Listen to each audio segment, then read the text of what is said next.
For over a decade, Criminal Minds has captivated audiences with its unique blend of psychological intensity and emotional depth.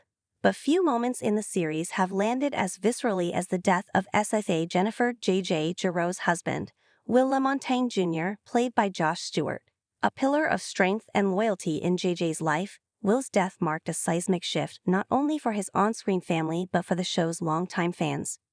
A.J. Cook, who has portrayed JJ since the show's second season, recently opened up about filming that heartbreaking storyline and the emotional whiplash of reuniting, however briefly, with Matthew Gray Gubler's Dr. Spencer Reid in the same arc. It was a fine line, Cook tells TVLine in an exclusive interview. We had to balance JJ's deep personal loss with this long-awaited reunion between JJ and Reid. There was this immense emotional weight in every scene, and honestly, it was some of the hardest acting I've ever had to do. The decision to write off Will came late in the development of the Evolution season finale, after lengthy discussions among producers, writers, and Cook herself. Will has been such a grounding force for JJ, Cook says. He's the only one who truly knew both sides of her, the profiler and the mother. Losing him was like ripping away part of her soul. The episode in question pulls no punches. Will dies following a traumatic incident connected to one of the Bow's most relentless cases. What follows is a raw, unflinching portrayal of grief as JJ struggles to maintain her composure for the sake of her sons and her team.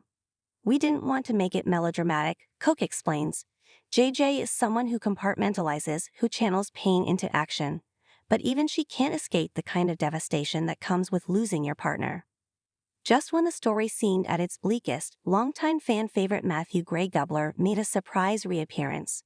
Absent since the original series finale, Gubler's Dr. Spencer Ray showed up for one poignant scene, a quiet moment at Will's funeral, where Reid and JJ share a wordless exchange that speaks volumes.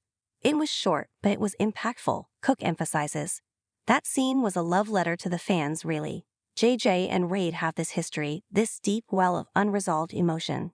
In that one look, you see everything: pain, comfort, maybe even hope. According to Cook, the reunion almost didn't happen. Scheduling conflicts and the emotional demands of the storyline made it a challenge to integrate Gubler in a way that felt organic. But we knew we had to find a way, she says. That relationship has been a cornerstone of the series, whether romantic or platonic, it mattered. Cook worked closely with the writing team to ensure that JJ's grief was portrayed authentically. We were constantly asking ourselves, is this too much? Is it too little? She shares. We wanted to honor Will, to honor that love story, while also showing the resilience JJ has always had. What resulted was an arc that's already being hailed as one of Cook's finest performances. It's ironic, she says. We've caught serial killers, survived explosions, kidnappings, and it's this quiet human story that shook me to the core. As for where JJ goes from here, Cook remains coy. She's not the same person anymore. This will change her, maybe even break her for a while. But JJ doesn't stay down. She has 2 boys, a job that matters, and a team that's like family. And while fans continue to speculate about the future of JJ and Reid, Cook offers only this: sometimes the most powerful relationships don't fit into neat boxes. Whatever JJ and Reid are, whatever they mean to each other, that's for the audience to feel. One thing's for certain: Will's death and Reid's brief return have left a permanent imprint on the heart of Criminal Minds. For Cook, it's all about the balance between grief and growth, tragedy and connection. It was a fine line, she says again, her voice soft, but I think we walked it well.